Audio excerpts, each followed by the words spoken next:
வாசிப்பினால் வரக்கூடிய விளைச்சல் என்ன, எது தவறு எது சரி என்பது புரிந்து போகிறது. எனக்கு சிறகு முளைக்கிறது. முன்னால் எது நடந்தாலும் எது சரி எது தவறு என்று பிரித்து அறியக்கூடிய ஒரு பேராற்றலை எனக்குள் அது நிகழ்த்துகிறது. எந்த புத்தகத்தை வாசித்தாலும் ஒரு பேருண்மை தெரிகிறது எனக்கு. புத்தகத்தை காலால் மிதிக்க கூடாது என்பார்கள், அப்படித்தானேப்பா? ஏன்? கடவுள காலால் புத்தகத்தை தொடக்கூடாது. ஏன் தொடக்கூடாது என்றால் பிள்ளை சொல்கிறது அது கடவுள். வாசிப்பாளராகிய நான் சொல்லுகிறேன், சில புத்தகங்கள் இருக்கு காலில் போட்டு மிதித்து கிழித்து தீயில் போடக்கூடிய புத்தகங்களும் இருக்கு. இருக்கா இல்லையா? வாசித்தால் தானே தெரிகிறது எது பின்பற்ற வேண்டிய புத்தகம், எது நெருப்பில் தீயிட்டு கொளுத்தப்பட வேண்டிய புத்தகம் என்று வாசித்தால் தானே தெரிகிறது. எல்லா புத்தகங்களுமா கடவுள்கள்?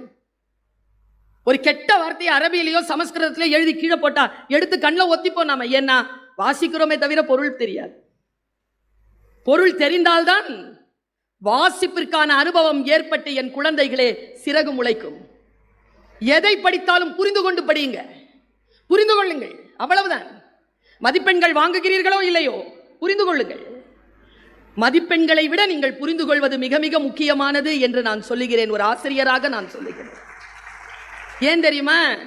நிறைய மார்க் வாங்குறவங்க முதன்மை கல்வி அலுவலராக ஆயிடுறாங்க, பேராசிரியராக ஆயிடுறாங்க, டெபுட்டி கலெக்டராக ஆயிடுறாங்க.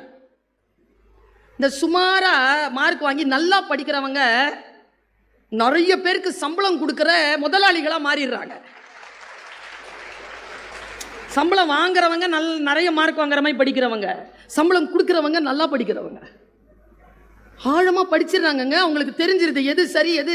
நாங்க படிச்சு புத்தகத்தில் ஒழுக்கமா 98 மார்க் வாங்கிட்டு வந்ததோ அங்க உட்கார்ந்துருக்கோம், நின்றுட்டு இருக்கோம். குழந்தைகளினுடைய அறிவை விரிவு செய்ய வேண்டும் என்றால் பாட புத்தகங்களை கடந்து, வகுப்பறைகளை கடந்து புத்தக வாசிப்பை அவர்களுக்கு பயிற்சி செய்து பாருங்கள். அவர்கள் வாழ்க்கையில் நீங்கள் நினைத்ததை விட சிறகுகளை விரித்து கொண்டு வானத்தில் பறப்பார்கள். ஒரு ஸ்டேட்மெண்ட் சொல்றேங்க, அது உங்களுக்கு புரியுதான்னு தெரியல. புரியும். உன் பேரனின் மகன் வாகனம் இன்றி நடப்பான். சாபம் இல்லை, ஸ்டேட்மெண்ட், வாக்கு மூலம். ஒரு ஆப்பிரிக்க கவிஞனின் வாக்கு மூலம் உன் பேரனின் மகன் வாகனங்கள் இன்றி நடப்பான். என்ன அர்த்தங்க?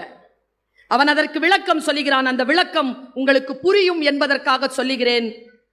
சிரமமான சூழல் வலிமையான மனிதர்களை உருவாக்குகிறது. சரியா? வலிமையான மனிதர்கள் வசதியான இலகுவான சூழலை உருவாக்குகிறார்கள்.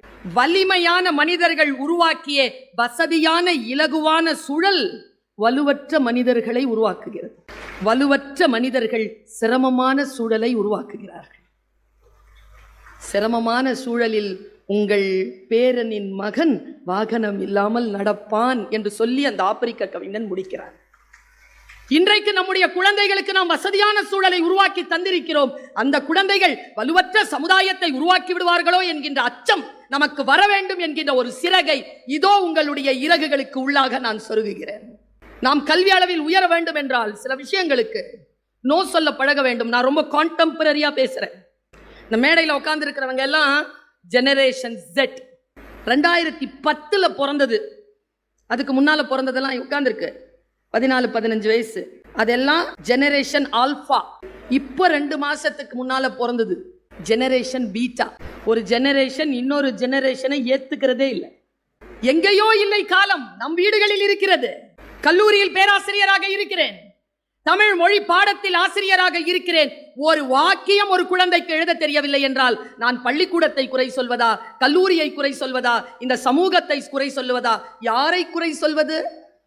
வாசிப்பு பழக்கம்தான் ஒரு மனிதனை மிகப்பெரிய வானத்தில் பறக்கக்கூடிய ஆற்றலை தரும் என்று அந்த குழந்தைகளுக்கு நாம் சொல்லிக் கொடுக்க வேண்டிய கட்டாயத்தில் இருக்கிறோம். மிக நுட்பமாக சொல்லுகிறேன். வேகமான காட்சிகளை பார்த்து பழக்கப்பட்ட குழந்தைகளால் நின்று நிதானமாக உட்கார்ந்து ஒரு புத்தகத்தை வாசிக்க முடியாது. ரீல்ஸ் பார்க்குறீங்கல்ல, கட கட கட கடன்னு பார்த்தீங்கன்னா உட்கார்ந்து புத்தகத்தை வாசிக்க முடியாது. வாசிக்கும் போது உடம்பு பின்னி எடுக்கும், தப்பித்து விடுவீர்கள் வாசிப்பில். எவன் ஒருவன் வாசிக்க கற்றுக்கொண்டானோ அவன் நம்மை ஆட்சி செய்பவனாக மாறி போகிறான். ரொம்ப சூட்சமான ஒரு விஷயத்தை சொல்லவா? சிறகு முளைப்பதற்காக சொல்கிறேன். மேத்தமேட்டிக்ஸ் இல்லைங்க, மேத்ஸ். அந்த சப்ஜெக்ட் படிக்கிறது குறைஞ்சு போச்சுங்க. காலேஜ்ல எல்லாம் பிஎஸ்சி மேத்ஸ் படிக்கிறதுக்கு இப்ப ஆள் இல்லைங்க. நான் சொல்லட்டுமா? நான் தமிழ் ஆசிரியை தான்.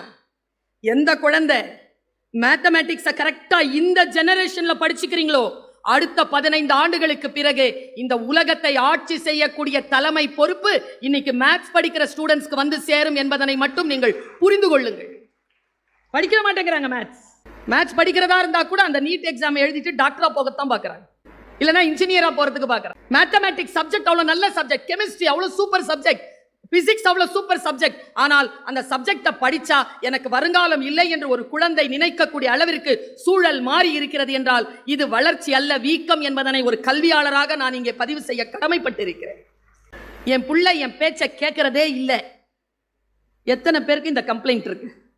மேக்சிமம் எல்லாருக்கும் இருக்குல்ல. ஒரே கேள்வி கேட்கிறேன், நீங்க கேட்டீங்களா? அது எப்படி கேட்கும்? இந்த கை தட்டதெல்லாம் பாதிப்படைஞ்சது. நான் சொல்லவா? பெரும் ரகசியத்தை சொல்கிறேன்.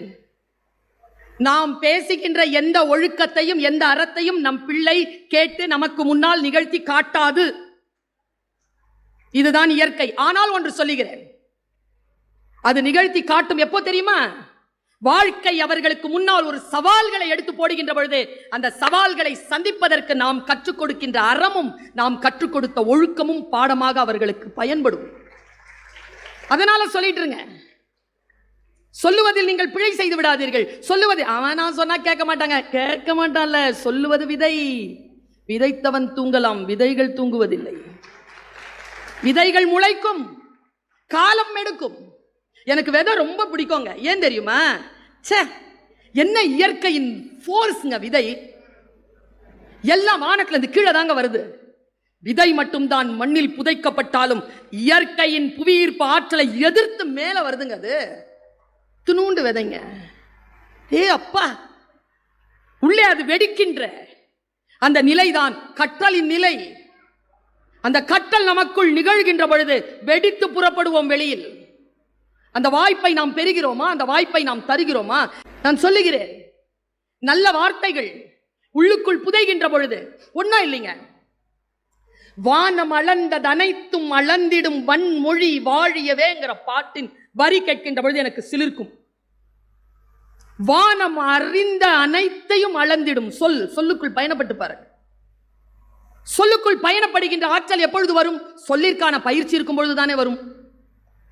சில பேர் சொல்லுவான், நான் தெரியாமத்தான் கேட்கிறேன். தெரிஞ்சு கேட்கறான்னு அர்த்தம். நான் ஒன்று சொல்லுவேன், நீ தப்பா நினைச்சுக்க மாட்டியே. தப்பா நினைக்கிற மாதிரி ஏதோ சொல்ல போறான்னு அர்த்தம். கோவத்தில் சொல்லிட்டேன், ஒன்னும் நினைச்சுக்காத, மனசுல ஒண்ணும் இல்லை. மனசுல இருந்தாதான் கோவத்தில் வெளிப்படும். அப்படியே வந்துருமா? எப்பொழுது நீங்கள் புரிந்து கொள்வீர்கள்? நிதானமான வாசிப்பு அறிவு இருந்தால் தானே. போகிற போக்கில் அப்படி சொல்லிக் கொண்டு போவார்கள் பேரறிவாளர்கள். ஒரு புத்தகத்தில் 600 பக்கம் இருக்கும். 600 பக்கமும் உங்களுக்கானது இல்லை. 4வது பக்கத்தில் 3வது வரியில் ஒரு 2வது சொல் வந்து நிற்கும். அந்த சொல்தான். அதற்காகத்தான் 400 பக்கங்கள் நீங்கள் படிப்பது. நாம் சொல்லுகின்ற வார்த்தைகள் குழந்தைகளுக்கு புரியலனாலும், இப்போ புரியலனாலும் பரவாயில்ல, ஆனால் காலம் கடந்து புரிகின்ற பொழுது மிகப்பெரிய மாற்றத்தை அவர்கள் வாழ்க்கையில் முக்கியமான தருணத்தில் பெற்றுக்கொள்வார்கள் என்பதற்காக சொல்லுகிறேன். கவனம், கவனம், கவனம். தாளத்தோடு நதி சேருகிறது, நதியோ கடலை சேருகிறது. கடல் எங்கே சேருகிறது? சூரியனுக்கு பூமி தவிக்கிறது, பூமிக்கு சந்திரன் தவிக்கிறது. கடலுக்குள் ஆழமாக பொதிந்து இருக்கக்கூடிய சிப்பி ஆத்துமாக்களை போல் தாகத்தோடு வாய் திறந்து கிடக்கிறது. நம்மை போல கடலில் தான் இருக்கிறோம், சுற்றி நீர் தான் இருக்கிறது. ஆனால் தாகத்திற்கான ஒரு துளி கடலில் இல்லை. அதனால் தான் இதோ இங்கே குழுமி இருக்கிறீர்கள். எங்கே இருக்கிறது தெரியுமா? மேகத்தில், வானத்தில் எங்கோ மறைந்திருக்கிறது. அந்த துளி வந்து சேர்கின்ற பொழுது அந்த சிப்பியின் தாகம் அடங்குகின்ற அந்த வினாடியில் அந்த துளி முத்தாக மாறுகிறது. நான் முத்து என்று சொன்னது, நான் துளி என்று சொன்னது அவரவர்களுக்கு அவரவருடைய வாழ்க்கையில் பொருளோடு நீங்கள் பொருத்தி பார்த்துக் கொள்ளுங்கள். எனக்கு சொல் தேவையான காலகட்டத்தில் வந்து விழுகின்ற சொல். சிப்பி போல் வாய் திறந்து உள்ளே வாங்கி வைத்துக் கொண்டால் அது முத்தாக மாறி மிகப்பெரிய பேரருளை, பெருங்கருணையை என் வாழ்க்கையில் உருவாக்குகிறது.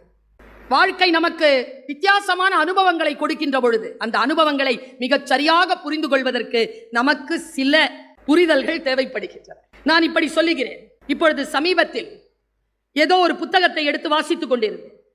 அந்த வாசிப்பிலே எனக்கு கிடைத்த மிகப்பெரிய ஒரு விஷயத்தை இப்ப நான் உங்களுக்கு பகிர்ந்துக்கிறேன். இப்ப சமீபத்தில் தற்செயலாக நிகழ்பவற்றின் மீது நம்பிக்கை கொள்ளாதீர்கள் என்று படித்தேன். ஷார்ப்பா ஒரு வார்த்தை போடவா? ரொம்ப ஷார்ப்பா போடுறேன், நிதானமா புரிஞ்சுக்கோங்க. நிதானமா புரிஞ்சா நான் சொல்ற வார்த்தை இருக்குல்ல, பலருடைய வாழ்க்கையில் மாற்றம் நிகழ்த்தும்.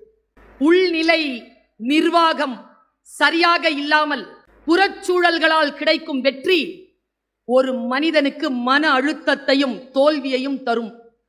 புரிஞ்சிருச்சா? நம்ம கேட்டு பழக்கப்பட்டோம். சில பேர் வார்த்தைகளை அப்படி உயர்த்தி போட்டு அப்படி கீழே போடுவாங்க, உடனே கை தட்டிடுவோம். நம்ம நெவர் டு தட்.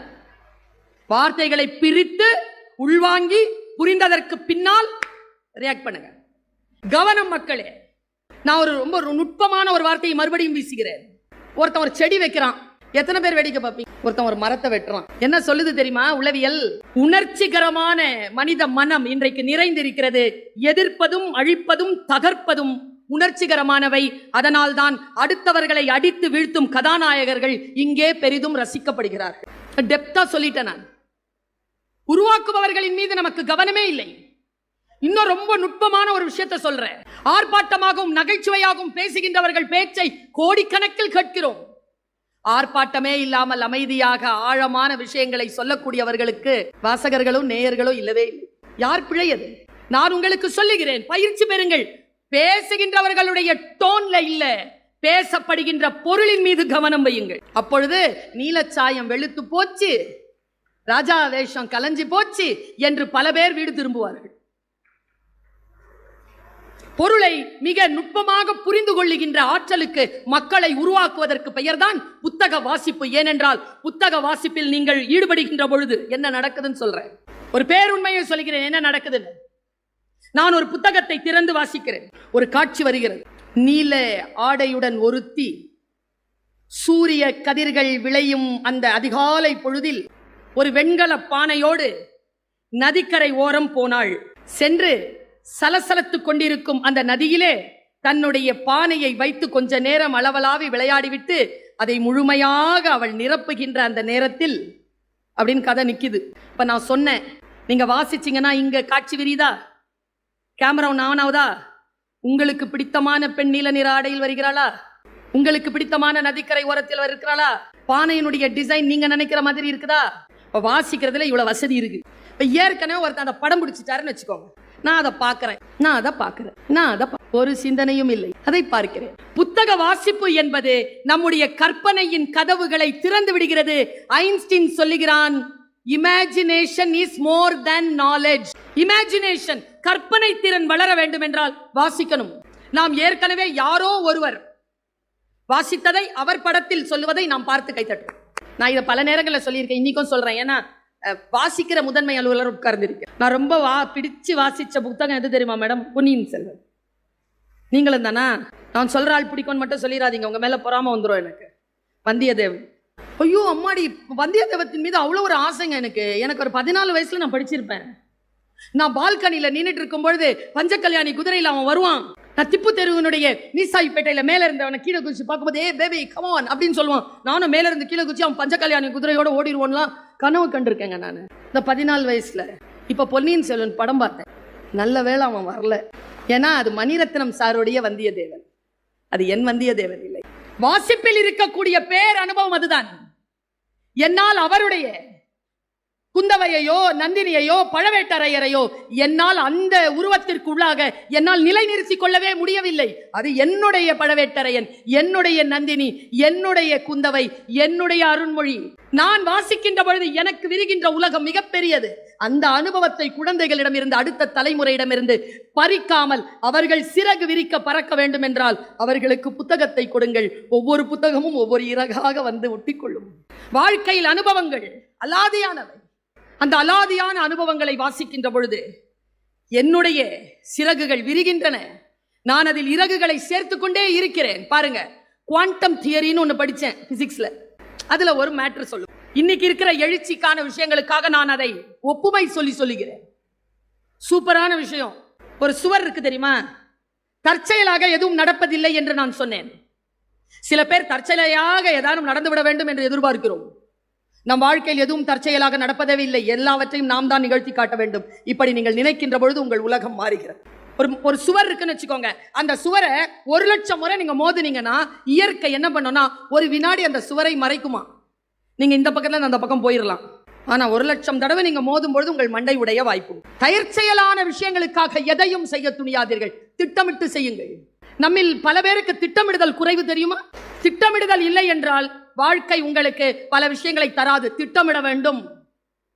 ஒவ்வொரு வினாடியும், ஒவ்வொரு நாளையும், ஒவ்வொரு மணி நேரத்தையும் திட்டமிட வேண்டும் என்ற அறிவு எப்பொழுது நமக்கு வரும்? சில வார்த்தைகள் புரிகின்ற பொழுதுதானே வரும். நான் சொல்லுகிறேன், நம்முடைய கவனம். நான் 3 முறை சொன்னேன் பெற்றோர்களுக்கு, கவனம் கவனம் கவனம்னு சொன்னேன். கவனமான ஒரு விஷயத்தை இப்ப நான் சொல்ல போறேன். ரொம்ப கவனமான விஷயம். இங்க இருந்து விருத்தாச்சலம் எவ்வளவு தூரம் மேடம்? 150 கிலோமீட்டர். ஒரு 4 மணி நேரத்துல போயிடலாமா? போன பொங்கலுக்கு அங்க விழா போயிருந்தேன். பெரிய அனுபவம்.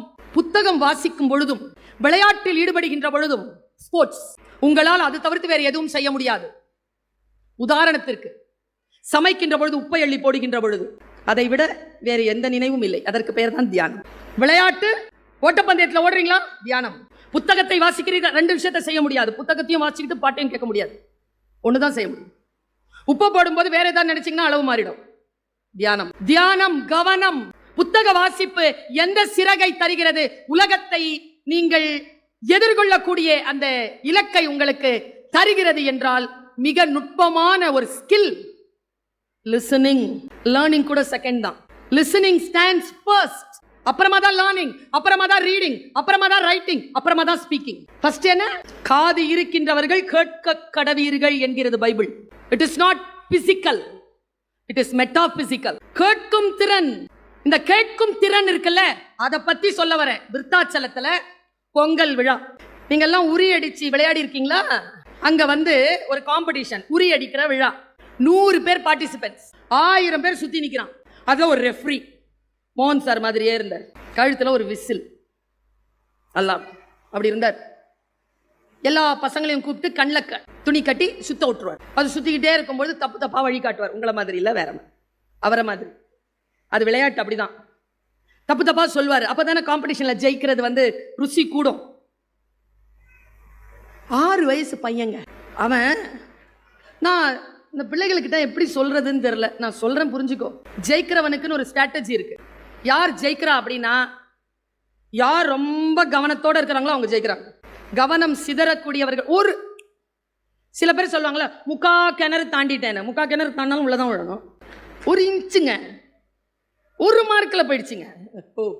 98 வாங்கி கூட என் பிள்ளைக்கு கிடைக்கல. 98னா எவ்வளோ பர்சன்டேஜ் வாங்க? 97.8, 97.8, 0.1, 0.2, 0.3ன்னா 1000 இருக்கு. Competition, high competition. ஹை காம்படிஷனான இந்த சூழல்ல ஒருத்தன் எப்படி ஜெயிக்கிறது? அந்த குழந்தை எனக்கு சிறகு கொடுத்துச்சுங்க. 6 வயசு குழந்தைங்க ஜெயிச்சுட்டு வந்துட்டான். ஜெயிச்சுட்டு பக்கத்தில் உட்காந்துட்டு இருக்கான். நான் அப்படி பார்த்தேன். கத்தினா கத்தி மாதிரி இருந்தாங்க. வில்லுல இருந்து புறப்படுற அம்பு மாதிரி இருந்தாங்க. இப்படி பார்க்கும்போது கண்ணு எனக்கு தெரிஞ்சு சொல்றேன், ஒபாமா இருந்தார்ல முதல்ல, பாஸ்ட் பிரசிடென்ட், அப்படி இருந்துங்க கண்ணு. அவனுக்கு ஷார்ப்பா அப்படி பார்த்தா. என்ன பேர் உனக்குன்னு கேட்டேன். அவன் பேர் சொன்னான், சூப்பர் பேரு, ராஜராஜன். ஃபுல் பேர் சொல்லுப்பான, ராஜராஜ சோழன். ஹே, உனக்கு பையன் பிறந்தா என்ன பேர் வைப்பேன்னு கேட்டேன். சொன்னாம் பாருங்க பதில். அது என் தாத்தாவுக்கு நான் ஏற்கனவே வச்சுட்டேன். என்னடா பேரு? ராஜேந்திர சோழன். பையன் கிட்ட ஏதோ விஷயம் இருக்கு. அடங்க மாட்டேங்கிறாங்க. உங்களுக்கு தெரியுமா, குழந்தைகள் அடங்காம இருந்தால், அடங்காமல் இருக்கக்கூடிய அந்த காற்றுக்கு வேலி போடாமல் மிக கவனமாக அந்த காற்றை செலுத்தக்கூடிய பேராற்றல் படைத்த அரசியல் தலைவர்களும் சமூக ஊடகவியலாளர்களும் படைப்பாளர்களும் ஆசிரியர்களும் பெற்றோர்களும் தேவைப்படுகிறார்கள். அந்த கட்டற்று ஓடுகின்ற காற்று போல் உட்கார்ந்து அந்த குழந்தை கிட்ட கேட்ட, எப்படிடா ஜெயிச்ச சொல்றியா? தற்செயலா நிகழ்ந்த மாதிரி இல்லடா, பிளான் பண்ணி தான் ஜெயிச்சிருக்க. நல்லா தெரிஞ்சுக்கோங்க, யாரும் தற்செயலாக ஜெயிப்பது இல்லை. அவங்க ஜெயிக்கிறதுக்கு பின்னால ஒரு ஸ்ட்ராட்டஜி இருக்கு, ஒரு முயற்சி இருக்கு. அந்த முயற்சியில் வேண்டுமானால் நீங்கள் விமர்சனம் வைத்துக் கொள்ளுங்கள். அவளுக்கு என்ன, இன்னொரு விஷயம் சொல்லி கொடுத்துட்டு போயிடுறேன். யாராவது உங்களை பார்த்து உனக்கு என்னப்பா அப்படின்னு கேட்டா அன்னியோட அவன் ஃப்ரெண்ட்ஷிப்பை கட் பண்ணிடுங்க. எப்படி சொல்லுவாங்க, உனக்கு என்ன, உனக்கு என்னப்பா, போயான்ட்டு போயிடுங்க. கனெக்ஷனே வச்சிருக்காது.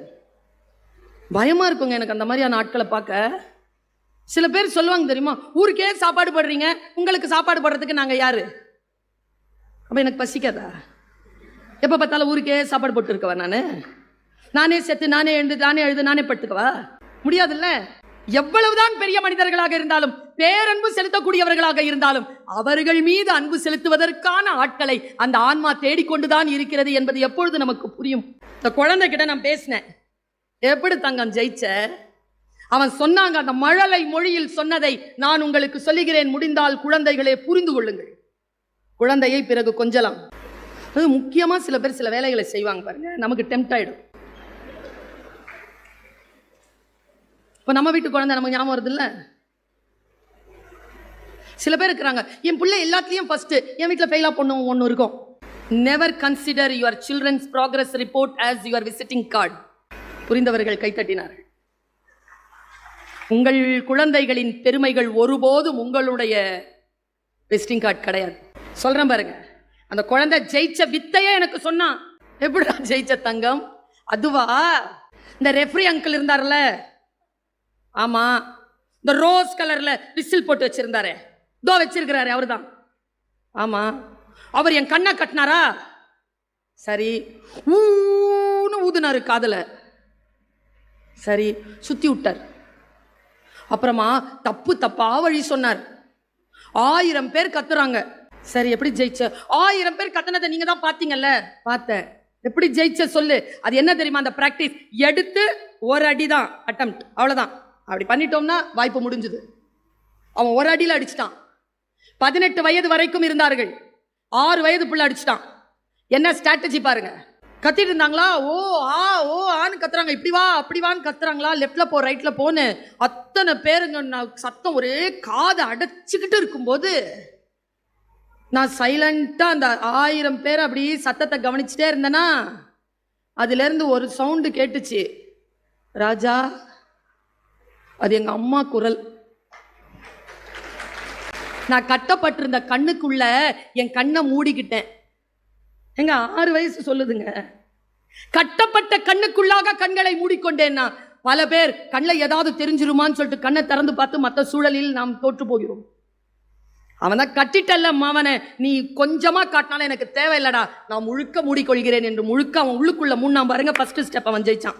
2வது ஸ்டெப் கான்சென்ட்ரேஷன்.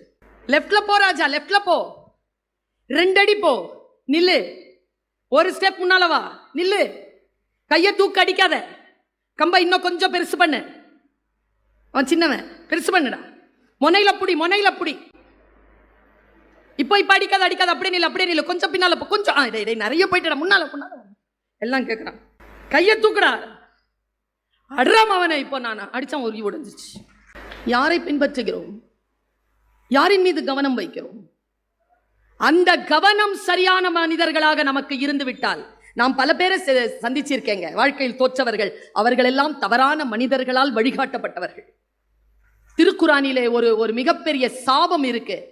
ஒருவனுக்கு நரகம் எழுதப்படுகிறது. யாருக்கு தெரியுமா? தவறாக வழிகாட்டுகின்றவனுக்கு நரகம் என்று. இந்த நரக பட்டியலில் ஒருவன் தவறாக வழிகாட்டுபவன். தெரியலன்னா தெரியலன்னு சொல்லு, தெரிஞ்ச மாதிரி ஏன் சொல்ற? அப்படி சொல்லுகின்றவர்கள் தான் நம்மை சுற்றி இருக்கிறார்கள்.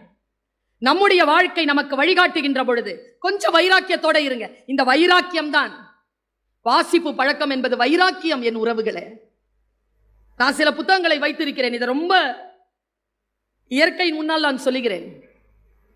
ஒருவேளை நான் வயது முதிர்ந்ததற்கு பிறகு உயிரோடு இருப்பதற்கான வாய்ப்பு எனக்கு கிடைக்கும் என்றால், நான் செய்ய வேண்டிய பணிகளில் மிக முக்கியமானது புத்தக வாசிப்பு. ஒரு 8000 புக்கு இருக்கு வாசிக்கிறது. கண்கள் மட்டும் சரியா இருக்கணும். இந்த உலகத்திலேயே மிக உயர்ந்தவர்கள் யார் தெரியுமா? நீ இன்னும் படிக்காத புத்தகத்தை உனக்கு பரிசளிப்பவர்கள் தான்.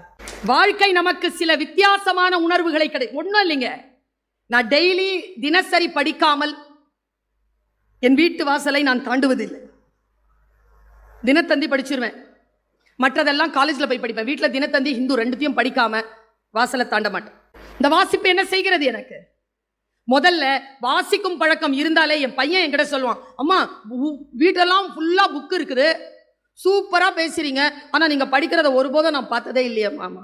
அது எப்படி படித்ததை நீ பார்த்ததில்லை? ஏனென்றால் நான் ஒரு புத்தகத்தை வைத்துக்கொண்டே அலைய மாட்டேன், சீக்கிரம் படித்து முடித்து விடுவேன். எடுத்தனா படிச்சனா அவ்வளவுதான். எடுத்து படிப்பதற்கான அந்த பயிற்சி, கண்களால் அப்படியே வாசித்துக் கொண்டே போவதற்கான பயிற்சி ஒரு வைராக்கியத்தை தரும். அம்பிகா என்கின்ற ஒரு பெண்ணை சொல்கிறேன் நான். அந்த பெண் 10வது வகுப்பு படித்து ஒரு கான்ஸ்டேபிளுக்கு மனைவியா வந்துட்டாங்க மும்பையில. அவங்களுக்கு ரொம்ப பிடிச்சதுங்க. அந்த கணவனுக்கு அயன் பண்ணி கொடுக்குற அந்த யூனிஃபார்ம் பார்த்துக்கிட்டே இருந்திருக்கு அந்த அம்மா. சும்மா படிக்க ஆரம்பிக்கிறதுக்கு பர்மிஷன் கேட்டிருக்கேன், நான் படிக்கவான்னு. வீட்டில் இருந்தபடியே படிச்சிருக்குங்க. 10 வருஷங்க. 10 வருஷம் படித்து எக்ஸாமினேஷன்லாம் எழுதி டிஎஸ்பி ஆயிடுச்சுங்க. ஃபர்ஸ்ட் போஸ்டிங் எங்கே தெரியுமா? வீட்டுக்காரரு கான்ஸ்டபிளாக இருக்கிற அந்த போலீஸ் ஸ்டேஷனில். கதவு திறந்து ஃபர்ஸ்ட் சல்யூட் அடித்தது அவங்க வீட்டுக்காரர் தான். நான் யாரை பாராட்டுவது? இந்த கணவனை பாராட்டுவதா, அந்த அம்பிகாவை பாராட்டுவதா? 2 பேருமே பாராட்டிற்குரியவர்கள். வாசிப்பதற்கு அலோவ் பண்றாங்களா?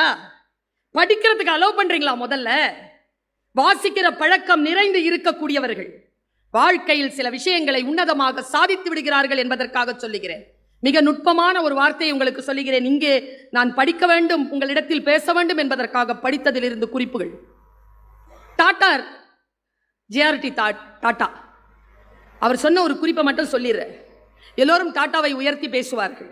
நான் டாட்டாவை உயர்த்தி பேசுவதற்காக இங்க வரல. டாடா சொன்ன ஒரு மேட்டர் ரொம்ப உயர்வான மேட்டர், அதை சொல்ல வந்திருக்கேன். எப்பவுமே குழந்தைகளுக்கு சொல்றேன், ஃபர்ஸ்ட் மார்க்லாம் வாங்குறதுக்கு முயற்சி பண்ணாங்க. யாரெல்லாம் ஃபர்ஸ்ட் மார்க் வாங்குறாங்களோ அவங்கள ஜெயிச்சுட்டே போ. 2த்துக்கும் வித்தியாசம் இருக்கு. ஃபர்ஸ்ட் மார்க் வாங்குறவங்களை ஜெயிக்கிறது எப்படி தெரியுமா? 98 வாங்க முடியல, 38 தான் வாங்குற, பரவாயில்ல, 40 வாங்க, 42 வாங்க, 44 வாங்க. 98 வாங்குறவ 92 வாங்கியிருந்தான்னு வச்சுக்க, அவ 98லேருந்து 92 தோக்குறா, நீ 38லேருந்து 42 ஜெயிக்கிற. Show progress, show progress. நான் 10th ஸ்டாண்டர்டில் 55% தான். ஆனால் எம்ஏ யூனிவர்சிட்டி முடிச்சு வெளியில் வரும்போது நான் யூனிவர்சிட்டி ரேங்க் ஹோல்டர். ஒரே சிட்டிங்கில் தான் யூஜிசி கிளியர் பண்ணேன். பிஎட் பண்ணி வச்சிருந்தா கூட காலேஜ்க்கு லெக்சரராக போகிறதுக்கு வாய்ப்பு கிடைச்சது. 5 இயர்ஸில் முடித்தேன் பிஹெச்டி. இப்போ I am an associate professor.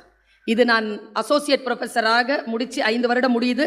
அது இல்லாமல் ஆசிரியையாக என்னுடைய 25 ஆண்டுகள் வெள்ளி விழா. as a டீச்சர் நான் சொல்கிறேன், படித்தாதான் ஒரு விஷயம் புரியுது, பதில் சொல்கிறது அல்ல கல்வி, கேள்வி கேட்பது தான் கல்வி. Rice questions. வை மிஸ், இது ஏன் இப்படி இருக்கு, இது ஏன் இப்படி இல்லை, அது கேட்கணும்னா முதல்லயே நீ அதை ஊன்றி படித்திருக்க வேண்டும். அதில் இருக்கக்கூடிய டவுட்ஸ் கிளியர் பண்றதுக்கு தான் கிளாஸ். அந்த கிளாஸை எப்படி பயன்படுத்துறது அப்படின்னா, வாசிப்பறிவு இல்லாமல் உனக்கு சில விஷயங்கள் கையிலேயே வராது. வாசிப்பாளர்கள் தான் ஜெயிக்கிறார்கள். இங்க மட்டும் இல்ல, திரைத்துறையில யார் ஜெயிக்கிறாங்கன்னு நினைக்கிறீங்க? வரலாற்று சிறப்புமிக்க படங்களை தருகின்ற இயக்குனர்களை பட்டியலிட்டு போட்டு பாருங்கள். அவர்கள் எல்லோரும் வாசிப்பு பழக்கம் கொண்டவர்கள். வாசிப்பு பழக்கம் கொண்டவர்களால், வாசிப்பு பழக்கம் இல்லாத முதன்மை கல்வி அலுவலருடைய ஹிஸ்டரி எடுத்து பாருங்க, வாசிப்பு பழக்கம் இருக்கக்கூடிய முதன்மை அலுவலர்களுடைய ஹிஸ்டரியை, டென்யூரை எடுத்து பாருங்க. யாருடைய சிக்னேச்சர் வரலாற்று சிறப்புடையது என்று அவர்கள் வாழ்க்கை சொல்லும். உங்கள் குழந்தைகளை படித்த ஆசிரியர்களிடம் ஒப்படைத்து விடாதீர்கள். கலீல் கிப்ரான், படிக்கின்ற ஆசிரியர்களிடம் ஒப்படையுங்கள். படிச்சுக்கிட்டே இருக்கணும், வேலை கிடைச்ச உடனே நிறுத்துறதே அதான். படிக்கிறத நிறுத்துவோம் ஃபர்ஸ்ட், அப்புறமா தான் மற்றது எல்லாம். படித்துக்கொண்டே இருப்பது. பாருங்க, ஒரு விஷயத்தை நான் சொல்லுகிறேன், டாட்டாவுடைய விஷயம். ஒரு ஃப்ரெண்டு வந்து டாட்டா கிட்ட சொல்றார், நான் இதை சொல்றேன், நீங்க எப்படி வேணாலும் அப்ளை பண்ணிக்கோங்க. டாட்டா ஒருத்தங்கிட்ட வந்து சொல்றார், டாட்டா கிட்ட வந்து ஒருத்தர் சொல்றார், சார் என்கிட்ட எந்த பேனா தங்குறதே இல்லை சார், தொலைச்சிடுறேன், பேனாவை எப்படி பத்திரமா வச்சுக்கிறதுன்னு சொல்லுங்களேன். தங்கத்துல ஒரு பேனா வாங்கி வச்சுக்கோ, விலை உயர்ந்தல, தங்கத்திலன்னு சொன்னார். தங்கத்தில் ஒரு பேனா வாங்கி வைத்துக்கொள், தொலைதான் என்று பார் என்றார். 6 மாதம் கழித்து அந்த நண்பர் வந்து அந்த பேனாவை காட்டினார். நீங்கள் சொன்னவுடன் வாங்கினேன், 6 மாதம் ஆகிவிட்டது, தொலைக்கவே இல்லை. எதை தொலைக்கிறோம்? எது நம்முடைய வாழ்க்கையில் பெருமதி இல்லை என்று கருத்து. அதனால் தான் கணவன்மார்களுக்கு பல நேரங்களில் சமையல் சரியாக செய்யாதவர்கள் மீது கோபம் வருகிறது. பல நேரங்களில் கணவன்மார்கள் மீதும் பெண்களுக்கு கோபம் வருவதற்கு காரணம், அவர்கள் அக்கறையுடன் அதை பெருமதியாக கருதி செய்வதே இல்லை என்பதுதான். மொபைல் காணோம் என்று போலீசாரிடம் விண்ணப்பம் தர வந்த பெண்ணின் குழந்தை காணோம் என்று விண்ணப்பம் தர வந்த பெண்ணின் கையில் பத்திரமாக இருந்தது கைபேசி. எது முக்கியமோ அதை கையில பத்திரமா பிடிச்சி வச்சிருக்குது. அது இந்த கைபேசியை பத்தி பேசுறதுக்கே நீங்க தனியா எனக்கு மீட்டிங் கொடுக்கணும். பல குடும்பங்களை அழிச்சு, பல திருமணங்களை நிறுத்தி, பல கொலை குற்றங்களை, திருட்டு விஷயங்களுக்கெல்லாம் முன்னோடியா பயன்படுத்திட்டு இருக்கக்கூடிய அற்புதமான அறிவியல் கண்டுபிடிப்பு. அதற்காக இது கண்டுபிடிக்கப்படவில்லை என்பது வேறு செய்தி. இந்த கல்யாணமாக போறவங்க கிட்ட ஒரு ஐடியா சொல்றேன். சின்ன பிள்ளைங்க பொண்ணு பார்த்து வச்சுட்டாங்களா, சட்டுப்புட்டுன்னு கல்யாணத்தை முடிங்க. ஃபோன் நம்பரை வாங்கி பேசிக்கிட்டே இருக்காதீங்க, கல்யாணம் நிற்கிறதுக்கு வாய்ப்பு இருக்கு. பல குடும்பங்களில் பார்த்த கேஸ் ஸ்டடி அனுபவத்தில் சொல்றேன். எல்லாத்தையும் பேசி முடிச்சிட்டேன்னா என்னத்தனு குடும்பம் நடத்துவ? எல்லாம் பேசிடுறது. அதுல எனக்கு போதும், நீ வேணாங்குது. அது விவேகா தான் எழுதினார். அவளுக்கு நாய்க்குட்டி பிடிக்கும் என்றால் 4 ஆண்டுகளாக பழகிவிட்டேன், இப்பொழுது பூனைக்குட்டி வேண்டும் என்கிறாள். நான் நாய்க்குட்டியாக மாறி 4 ஆண்டுகள் ஆகிவிட்டது, இதை வைத்துக்கொண்டு என்ன செய்வது என்று எனக்கு தெரியவில்லைன்னு எழுதுவார். சில ஆண்கள் இருக்காங்க நல்லசாமி சார், பாத்ரூம்க்கு எடுத்துட்டு போவாங்க, பார்த்துருக்கீங்க? கை தட்டுறவங்க எல்லாம் வீட்டில் அந்த மாதிரி ஒரு உருப்படியை வச்சுட்டு இருக்கிறவங்க. பாத்ரூம்க்கு ஏன் கொண்டு போறாங்கன்னு நான் ஒரு சைக்காட்ரிஸ்ட் கிட்ட கேட்டேன்னா, தனியா போக பயமா சார். நான் சொன்னேன், இல்லை, இதை தனியா விட்டுட்டு போக பயம். ஒரு ஃபோனை வச்சுக்கிட்டே முடியல சாமி, சிலது 3-4 வச்சுக்கிட்டு சுத்துது. எப்படிங்க எப்ப பார்த்தாலும் அதோடையே இருக்கும் பொழுது? Spend quality time with your wife, with your husband, with your children. இது தின்னுடுதுங்க, எல்லா நேரத்தையும் இது தின்னுது. நான் ஒன்று சொல்லுகிறேன், எதுவும் உங்களை ஆக்கிரமிப்பு செய்யாமல் பாதுகாத்துக் கொள்ளுங்கள். எந்த பழக்கமும் கெட்டதுதான், எந்த பழக்கமும் கெட்டதுதான். சாதாரணமாக சொன்னால் நம்முடைய வாழ்க்கையில் நமக்கு தெரிகின்ற பல விஷயங்கள் பலருக்கு பொருந்துவதில்லை. அதனால் நம்முடைய ஒப்பீனியனை மற்றவங்க மேல திணிக்க கூடாது அப்படிங்கிறது புத்தகம் படிச்சா எனக்கு தெரியுது. பாருங்களேன், ஒரு ஆணவத்தினுடைய உச்சத்துல ஒருத்தன் எப்படி இருந்திருக்கான்னு சொல்லி. 16ஆம் லூயி மன்னன், இப்பதான் படிச்சுட்டு வந்தேன், வேலைக்காரி கூட சின்ன வயசுல விளையாடிட்டு இருந்திருக்கான். எவ்வளவு ஆணவத்தோட அந்த பிரெஞ்சு புரட்சி வர்றதுக்கு முன்னால இருந்த 16ஆம் லூயி மன்னனுடைய வாழ்க்கை பற்றி குறிப்பு. வேலைக்காரியுடைய கை விரலை பார்த்து சொன்னாலாம், அது எப்படி உனக்கும் 5 விரல் இருக்கு? எப்படி வளர்ந்துருப்பாங்க? என்ன ஆணவம், என்ன ஆணவத்தோடு வளர்க்கிறோம் நாம் பிள்ளைகளை? பைக் வாங்கி கொடுக்காதீங்க, 25 வயசு ஆகட்டும், அப்புறமா வாங்கி கொடுங்க, பார்த்துக்கலாம். வேணாம், பொது இதுல போயிட்டு வரட்டும். ஏன் தெரியுமா? இன்னைக்கு காலையில நான் செய்தி படித்தேன், சாலை விபத்துகளில் அன்றாடம் 5 பேராவது இறந்து போகிறார். 5 பேராவது, அதுல 2 வீலர் அதிகம். பயமா இருக்குங்க. எங்க ஐயா தான் சொல்லுவார், கணசிரிச்சபேசன், ஓட்டிக்கிட்டே இருப்பான. நான் சொல்றேன் பாருங்க, புள்ளெல்லாம் இனிமேல் இப்படிதான் பிறக்க போகுது. வண்டி ஓட்டிக்கிட்டே இப்படிதான் வந்துட்டேன், கால் அங்கிருந்து வரும். இன்கமிங் ஃப்ரீ, அவுட் கோயிங் அவங்களுடைய வசதிக்கு ஏற்ப.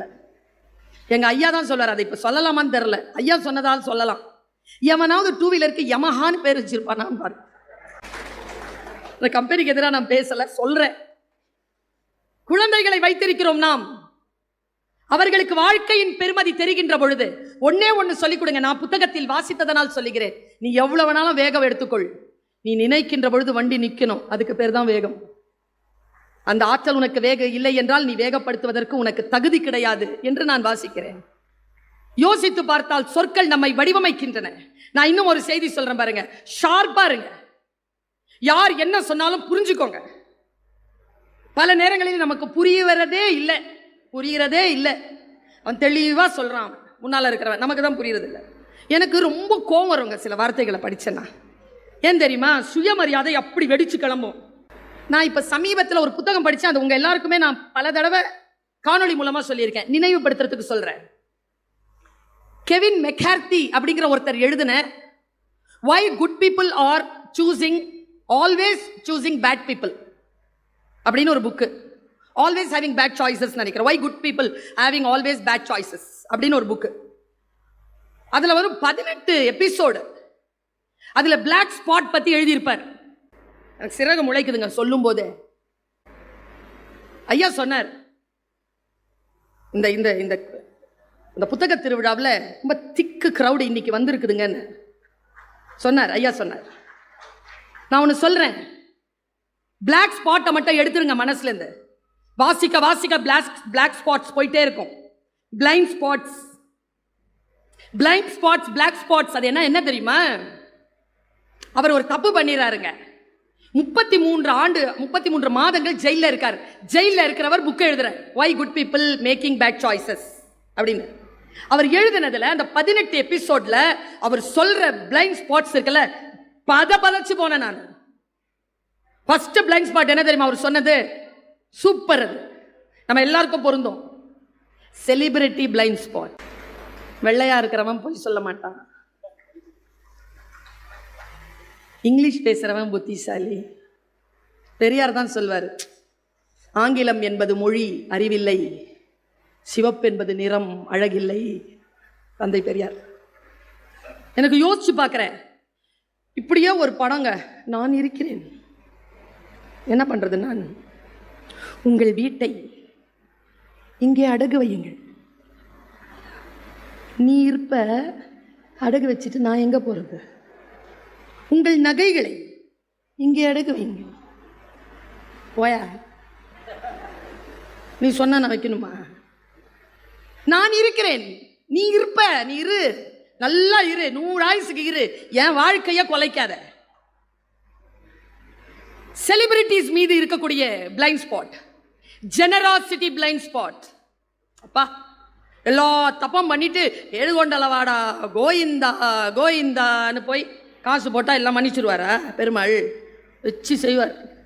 தப்புகளை நாம மறக்கலாம், தவறுகள் நம்மை மறப்பதில்லை.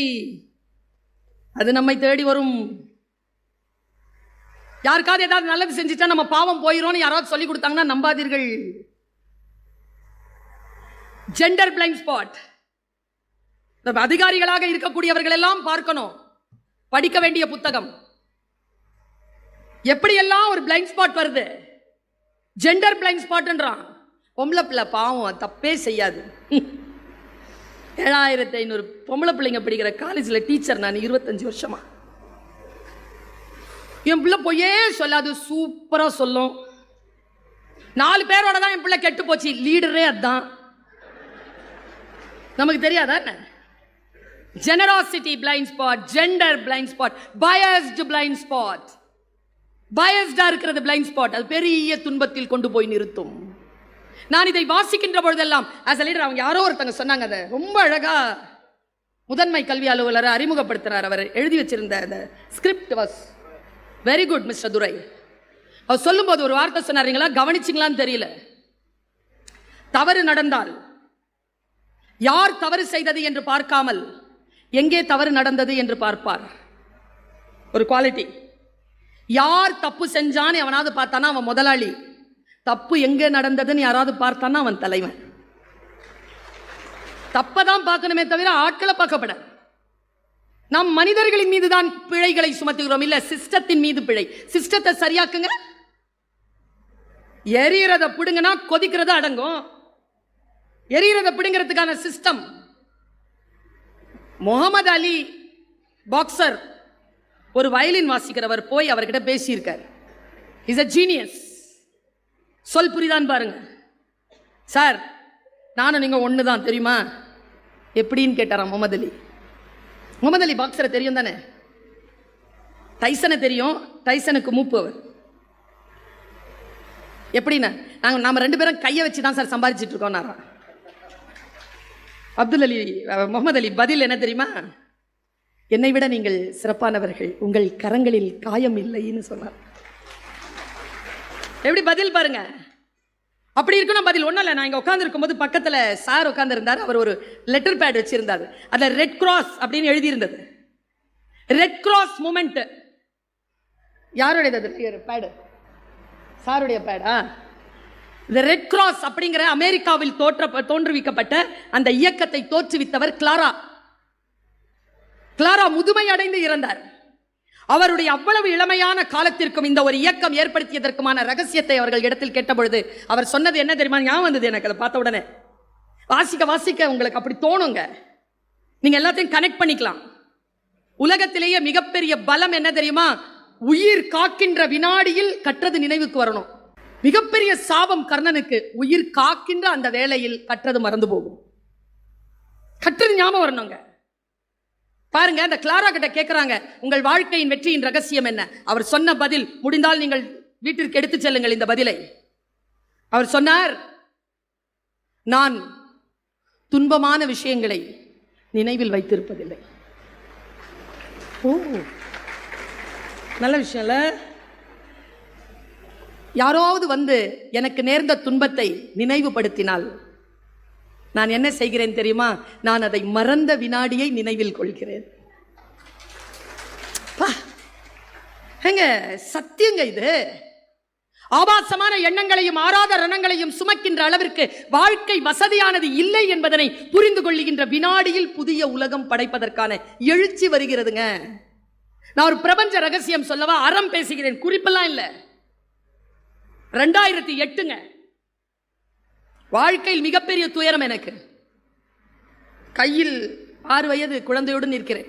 பெரிய துயரம். துணி விரிச்சு வெட்கை, அழுக. எங்க அம்மா ஒரு நாள் அந்த அழுகையை பார்க்க சகிக்காம என்னை பிடிச்சிக்கிட்டு ஒரு வார்த்தை சொல்லிச்சிங்க. அதை நான் அப்படியே சொல்றேன். சுல்தானா, அவங்ககிட்ட சொல்லிட்டல, உன் வார்த்தை போய் சேர்ந்துருச்சு, இனி அழாத. நீ ஒழுக்கமும் மரமும் சார்ந்தவளாக நேர்மையானவளாக நீ இருக்கிறாய் என்றால் உனக்கு எதிராக இழைக்கப்பட்ட குற்றம் யார் செய்தார்களோ அவர்களை இறைவன், நீ நம்புகின்ற உன் இறைவன் உனக்கு முன்னால் சோழி மாதிரி வந்து போடுவான். அப்போ நீ அவர்களுடைய இழிநிலையை பார்த்து, இதை நான் விருப்பப்படவில்லையே இறைவா, இவர்களுக்கு நல்வாழ்வு தரமாட்டாயா என்று அவர்களுக்காக நீ வேட்கை நிகழ்த்துகின்ற காலம் வரும். நான் அம்மா இருக்கிறார் அந்த வார்த்தைக்கு சாட்சி சொல்லுகிறேன். 10 ஆண்டுகளில் அந்த வாய்ப்பு எனக்கு வந்தது. யாருக்காக ஏங்கி ஏங்கி இறைவனிடத்தில் கம்ப்ளைண்ட் பண்ணணும்? அவர்களுக்காக இறைவனிடத்தில் மன்னிப்பு கேட்கக்கூடிய, அவர்கள் பாவங்களை மன்னிக்கக்கூடிய அந்த வாய்ப்பு பிரபஞ்சம் தந்தது. இந்த உறுதிப்பாடு இருக்குல்ல, மாநகராட்சி பள்ளிக்கூடத்தில் கியூல நின்னுட்டுங்க சத்துணவு சாப்பிடுவதற்கு. தட்டு எடுத்துட்டு சத்துணவு சாப்பிட்ட பிள்ளை நான் சொன்னல, எங்க அப்பா 2 வயசுல இருந்து என்ன பார்த்துக்கிட்டாருன்னு. அப்ப அந்த 2 வயசு வரைக்கும் யார் பார்த்துக்கிட்டாங்க? நான் ஒரு குறிப்பு சொன்னேன் ஆரம்பத்தில், 2 வயசுல இருந்து எங்க அப்பா எனக்கு தாலாட்டு பாடுவார்னு. என்ன நடந்தது? நான் பிறந்த போது 3வது பொம்பளை பிள்ளை கருப்பா பிறந்திருக்கேன்னு யாரோ எங்க அப்பாட்ட சொல்லி விட்டாங்க. எங்க அப்பா என்னை பார்க்கவே வரல. எங்க அம்மா என்னை தனியாக தான் ஆஸ்பத்திரியிலேருந்து கூட்டு போனாங்களாம். 3வது நாள் பெட்ல இருந்து கீழே போட்டாங்களாம் அம்மாவை. அம்மா கையில் இப்படி என்னை பிடிச்சிக்கிட்டு இப்படி போனாங்களாம். அப்போ அந்த கால் 2 அப்படி தொங்கி இருந்துச்சான் என்னோட. அம்மா சொல்லுவாங்க, 2 காலம் இப்படி தொங்கி இருந்துச்சான். அது இத்தனோண்டு சிவப்பா இருந்துச்சான். நான் கேட்டேன், கருப்பா பிறந்தா சிவப்பா இருக்குமாம்மா கால்? இந்த காலை பார்த்துக்கிட்டே தான்மா நான் வந்தேன். இது எப்போ சொன்னாங்கன்னா 1997ல் சொன்னாங்க. அப்போ நான் ஃபஸ்ட்டு வெளிநாடு போகிறேன், செருப்பு மாட்டுறேன், அம்மாட்ட சொல்கிறேன், அம்மா போயிட்டு வரேன். அம்மா சொன்னாங்க, உன் காலை பார்த்தேன் நீ பிறந்தபோது, அது இப்போ வெளிநாடு போகுது பேச. சுல்தான், நான் ஒரு விஷயம் சொல்கிறேன் கேட்டுக்கிறியா? சொல்லுங்கம்மா. மலேசியாவில் கடல் இருக்குது. தெரிலம்மா, ஃபஸ்ட்டு போகிறேன். இருந்தா கால் நினச்சிரு. ஏம்மான்னு கேட்டேன். உன் கால் தொட்ட தண்ணி உலகமெல்லாம் சுத்தம் பாப்பா. அம்மாவுடைய பார்வை பாருங்களேன் எப்படி இருக்கு. படிக்காதவங்க அம்மா அது வார்த்தை சொன்னாங்களா? இதோ இந்த வயது வரைக்கும் 31 நாடுகளுக்கு பயணம் செய்து விட்டேன். எல்லாம் விமான பயணம் தான். ஒரு டிக்கெட் கூட என் சொந்த செலவில் வாங்கலை. இன்னைக்கு கூட சேலத்துக்கு விமானத்தில் தான் வந்தேன். மாவட்ட ஆட்சியர் அலுவலகம் தான் டிக்கெட் வாங்கி கொடுக்குது.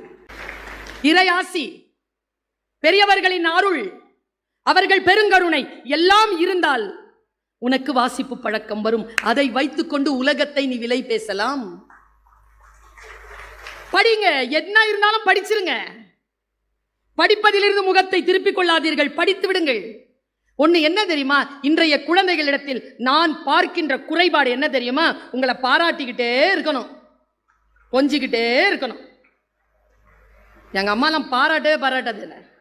ஒரு நாள் பாராட்டுறேன்ற பேர் வழியா சொல்லி என்னை பாராட்டி விட்டுருச்சு எங்க அம்மா. என் பிள்ளைய எப்படி வளர்த்து வச்சிருக்கேன் தெரியுமா, ஆம்பளை மாதிரி வளர்த்து வச்சிருக்கேன்ருச்சு எங்க சித்தப்பாட்ட. எங்க சித்தப்பா போனோட நான் சொன்னம்மா, இது வரைக்கும் நீ என்னை கெட்ட வாரத்தில் திட்டினதே இல்லை, ஏமா இன்னைக்கு திட்டினீங்க? என்னோட சொல்லிட்டேன், நான் ஆம்பளை மாதிரி வளர்த்து வச்சிருக்கேன்.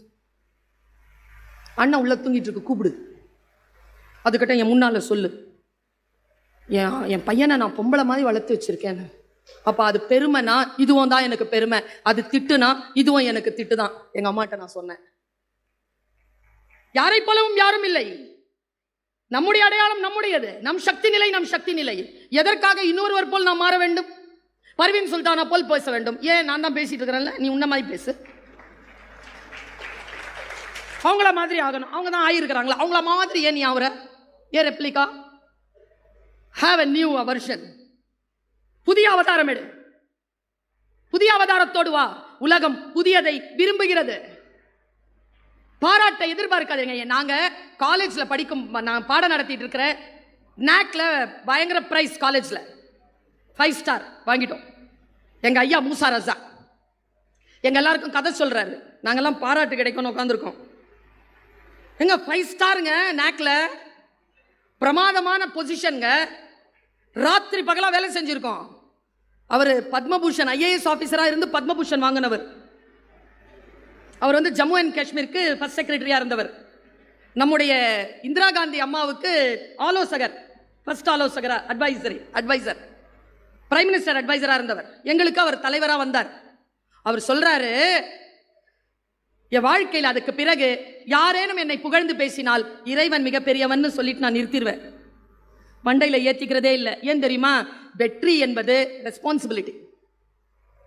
சூப்பரா பேசிட்டேன் அப்படிங்கிறதுனால அதே மமதையோட வந்து நின்னு வச்சுக்கோங்க, ஃபெயில் ஆயிருவேன். சூப்பரா பேசினா என்ன அர்த்தம்னா, அதை விட சூப்பரா பேசு, அதனால தான் கூப்பிடுறோம். ரெஸ்பான்சிபிலிட்டி, எல்லாமே ரெஸ்பான்சிபிலிட்டி தான். நான் இவ்வளவுக்கு 30 ஆண்டு காலமாக பேசுறேன். எதற்காக இந்த நோட்ஸ்? அப்படியே பேசிடுவீங்களா மேடம்? நம்மளாம் பேச முடியாது. பேசுனீங்கன்னா அதே தான் பேசிட்டு இருக்கீங்கன்னு அர்த்தம்.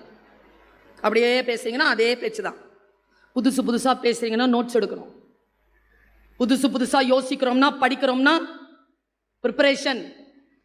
ஒரு பறவை பறக்கின்ற பொழுது ப்ரிப்பேர் ஆகும், பார்த்துருக்கீங்களா? ப்ரிப்பேர் ஆகாம பறக்க முடியாது. அந்த ப்ரிப்பரேஷன் பண்ணி பறந்து இலக்கை எட்டிய பறவைகளுக்கு பேசுறாரு எங்க ஐயா. ஒரு சிற்பி இருந்தானா, அந்த சிற்பி கிட்ட ஒரு மாணவன் ஜாயின் பண்ணானா. நாங்க எல்லாம் கேட்டுட்டே இருக்கோம். ஏதோ ஒரு அடி அடிக்க போறாரு.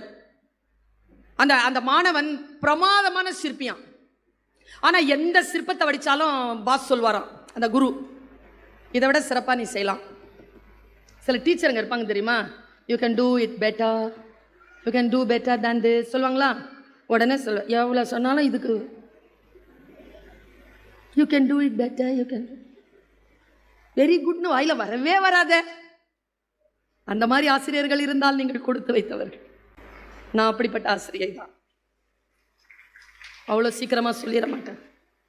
கவனம் வந்துருச்சுன்னு வச்சுக்கோ, உன் மேல உன்னை வளர்க்கணும்னு கவனம் வந்துருச்சுன்னா உன்னை பாராட்டவே மாட்டேன். நீ எங்கெல்லாம் தப்பு செய்யறியோ அதெல்லாம் சீர் பண்ணிட்டு போயிட்டே இருப்பேன். ஏன்னா ஆசை என்றால் குற்றம், இரிதல் என்றால் களைதல். குற்றங்களை களைபவர்கள் ஆசிரியர்கள். களைஞ்சுக்கிட்டே இருக்கணும். இதை மூக்க கொஞ்சம் சரியா பண்ணியிருக்கலாம், இந்த இடுப்பை கொஞ்சம் சரியா பண்ணியிருக்கலாம், இந்த கால் நகத்துல பாரு உயிர் இல்லை அப்படிலாம் சொல்வாராம். அவன் பார்த்து பார்த்து வெளியேறிட்டான் போயான்ட்டு. 6 மாசம் ஒரு சிலை செஞ்சானாம். அந்த சிலையை ஒரு இடத்துல புதைச்சி வச்சானாம். 6 மாசத்துக்கு அப்புறம் ஆசிரமத்துக்கு வந்தானா. வந்து சொன்னானா, குரு உங்களை விட்டுட்டு போயிட்டேன், சாரி, நான் I want to join your school again. சரி வா, shall we go for a walk, கொஞ்சம் வாக்கு போகலாமா? வந்தாராம். இப்போ அவர் உயிரோட இல்லைங்க. அந்த அந்த நான் சொன்ன அந்த மூசா ரசா இப்போ உயிரோட இல்லை. ஆனால் என் தந்தையை நினைக்கின்ற பொழுதெல்லாம் நன்றியோடு என் மனம் பொங்குவது போல் அந்த மனிதரை நினைக்கின்ற பொழுதெல்லாம் நன்றியோடு நான் பொங்குகிறேன். குருங்க, குருவினுடைய வாசகம் இருக்கல்ல, வாழ்க்கையில் உங்களுக்கு தீபத்தை ஏற்படுத்தும், ஏற்றி தரும். நான் ஒரு ஐஏஎஸ் ஆபீசரை பார்க்க போறேன். தலைமைச் செயலகத்துக்குள்ள நுழைஞ்சேன். வந்த உடனே எழுந்திருச்சு நின்னார். அவர் பக்கத்தில் ஒரு விளக்கு வச்சிருந்தார். அந்த விளக்கில் ஒரு தீபம் ஏறிட்டு இருந்தது. அந்த தீபத்தை பார்த்தேன், அந்த ஆபீசரை பார்த்தேன். ரெண்டும் ஒரே மாதிரி இருந்தது. அப்படி இருக்கணும், அப்படி தீபம் மாதிரி இருக்கணும். வந்தானா அந்த காட்டுக்கு கூட்டிட்டு போயிருக்கான். காட்டில் வேணும்ட்டு புதைச்சி வச்ச கல் மேலே இடற வச்சிருக்கான் குருவை. குரு இடறி விழுந்துட்டார். விழுந்தது கரெக்டாக சிலைக்கு முன்னால் விழுந்தார். இங்க வா, ஏதோ ஒரு சிலை இருக்கு எடு அப்படின்னார். சிலையை எடுத்து அவன் காட்டுறான். பார்த்துட்டே இருந்தாராங்க. கண்ணில் இருந்து தண்ணி போய்கிட்டே இருக்குதான். இந்த உலகத்தில் ஆகச்சிறந்த சிலையை செய்திருக்கிறான் யாரோ ஒருவன் அப்படின்னு கண்ணீர் வடிச்சிட்டு கண்ணீர் தொடச்சிட்டு போலாம் வா அப்படின்னாரான். தன் தோல்ல கைப்பட்டு போலாமா. தோல்ல இந்த கையை எடுத்துட்டு சீடன் சொன்னான், போயா, இதுவே நான் செஞ்சிருந்தா மூக்கு சரியில்லை, இடுப்பு சரியில்லை, கால் சரியில்லைன்னு இருப்ப. நான் தான் செஞ்சேன். உன் வாயிலிருந்து ஃபுல்லாக பாராட்டு வாங்கி உன் கண்ணில் இருந்து கண்ணீர் வரவழைச்சிட்டேனா? உன் ஆசிரமத்தில் இருக்கும் பொழுது மட்டும் என்ன பாராட்ட மாட்டேங்கிற, தவறி விழும்பொழுது பாராட்டுற. அவர் அப்படியே அமைதியா உட்கார்ந்துட்டு சொன்னாராம், தவறு செய்து விட்டாய் மாணவா, தவறு செய்து விட்டாய். என்ன தவறு செஞ்சேன்? ஒருவேளை இந்த சிலையை என் ஆசிரமத்திற்குள் நீ செய்திருந்தால் நான் நிச்சயமாக ஏதோ ஒரு குறை சொல்லி இருந்திருப்பேன். நீ இதைவிட சிறப்பானதாக ஒன்றை படைத்திருப்பாய். ஆனால் இதோ உன்னை நான் பாராட்டி முடித்து விட்டேன். இனிமேல் இதைவிட சிறப்பான சிலையை உன்னால் செய்யவே முடியாது என்று யோசிக்கின்ற பொழுது என் மனம் பதறுகிறதே சீடா என்று சொன்னார். பாராட்டிற்காக ஏங்காதீர்கள். யாரேனும் பாராட்டை வாய்க்குள் வைத்திருந்தால் அவர்கள் வாயிலிருந்து பாராட்டை வருவதற்குள் உங்களுடைய வாழ்க்கையை முடித்துக் கொள்ளாதீர்கள். யாரோ ஒருத்தங்க சொன்னாங்க, எனக்கு தெரியல, பத்திரிக்கையில தான் படித்தேன், 10 பேர்ல 7 பேர் கெட்டவங்களா இருக்கிறாங்கன்னு. எந்த துறையை எடுத்தாலும் நான் சொல்லவா, ஆசிரியர்களில் கெட்டவர்கள் இருக்கிறார்கள், காவல்துறையில் கெட்டவர்கள் இருக்கிறார்கள், பெற்றோர்களில் கெட்டவர்கள் இருக்கிறார்கள், அதிகாரிகளில் கெட்டவர்கள் இருக்கிறார்கள், அரசியல்வாதிகளில் கெட்டவர்கள் இருக்கிறார்கள். இருந்தாலும் இந்த உலகம் வாழ்வதற்கு ஒரே ஒரு ரகசியம்தான், நல்லோர் ஒருவர் உளரேல் அவர் பொருட்டு எல்லோருக்கும் பெய்யுமாம் மழை. நல்லவன் ஒருத்தர் இருக்கான் பாருங்க, அவனுக்காக நாம் வாழ்க்கையை சரி செய்து கொள்ளலாம். நம்பிக்கையோடு இருங்கள். புத்தகத்தை கையில் எடுத்துக் கொள்ளுங்கள். படித்துக்கொண்டே இருங்கள். படித்துக்கொண்டே இருக்கின்ற பொழுது எதையெல்லாம் படிக்க வேண்டும், எதையெல்லாம் பரப்ப வேண்டும், எதையெல்லாம் படிக்கக்கூடாது, எதையெல்லாம் பரப்பப்படக்கூடாது என்கின்ற தெளிவு நமக்கு வரும். குழந்தைகளுக்கு சொல்லிக் கொடுங்கள். கையிலே இத்தகைய கேட்ஜெட்ஸை வச்சுட்டு போறது இல்லப்பா பெருமை. நல்ல புத்தகத்தை கையில் எடுத்துட்டு போ, அந்த தலைப்பை பார்த்து இந்த உலகம் மிரளட்டும் என்று சொல்லிக் கொடுங்க. கையில் புத்தகம் வைத்திருக்கக்கூடிய குழந்தைக்கு இருக்கக்கூடிய அறிவு, தெளிவு, ஆற்றல், அழகு, செல்வம், உயர்ப்புகள், செல்வாக்கு இது படிக்காதவர்களுக்கு கிடைப்பதே இல்லை. நான் படிப்பு என்று சொல்லுவது வாசிப்பை. நான் சிறிய வயதில், உன் வயதில் படிக்க தொடங்கினேன். உனக்கு என்ன வயது இருக்கும்? 12, 13, 14 வயது. உன் வயதில் நான் படிக்க தொடங்கினேன். இதோ 35, 40 ஆண்டுகள் கழித்து இத்தனை பேர் சொல்லுவதற்கு கேட்பதற்கான சொற்களை இந்த வாய் பெற்றிருக்கிறது என்றால் வாசித்த இந்த கண்களும் இந்த காதுகளும் இந்த புத்தியும் தான் காரணம். தானாக எதுவும் வராது, வாசிப்பதனால் வரும். சிட்டுக்குருவியை போல் சிறகு விரித்தேன். விரிய விரிய தெரிந்தது நான் சிட்டுக்குருவி இல்லை, நான் ராஜாளி. படித்ததனால் வந்த கர்வம், படித்ததனால் வரக்கூடிய கர்வம். பென்சிலில் தான் தொடங்கினேன். இன்றைக்கு கிரீன் இங்க்ல சைன் பண்ணிட்டு இருக்கேன். நான் அடுத்த முறை உங்களை சந்திக்கின்ற பொழுது என் கிரீன் இங்க் பென்ல இருக்கக்கூடிய கிரீன் இங்க்கு இன்னும் கொஞ்சம் அதிகாரம் கூடியிருக்கும். ஏனென்றால் வாசித்தபடி இருக்கிறேன், வழி நடந்தபடி இருக்கிறேன். ரோட கிராஸ் பண்ணும் பொழுது தாயின் கரங்களை பிடித்துக் கொள்கின்ற குழந்தை போல புத்தகங்களின் கரங்களை நான் பிடித்துக் கொண்டுதான் இருக்கிறேன். பூட்டிய இருப்பு கூட்டின் கதவு திறக்கப்பட்டது. சிறுத்தைய வெளியில் வா. எலியென உன்னை இகழ்ந்தவர் நடுங்கிட புலியென செயல் செய்ய புறப்படு வெளியே. நம்பினை இருளினை விலக்க செம்புட்பறவையே சிறகை விரி எழு பர வானம் காத்திருக்கிறது. அங்கே சந்திப்போம். வாய்ப்புக்கு மகிழ்ச்சி. வணக்கம்.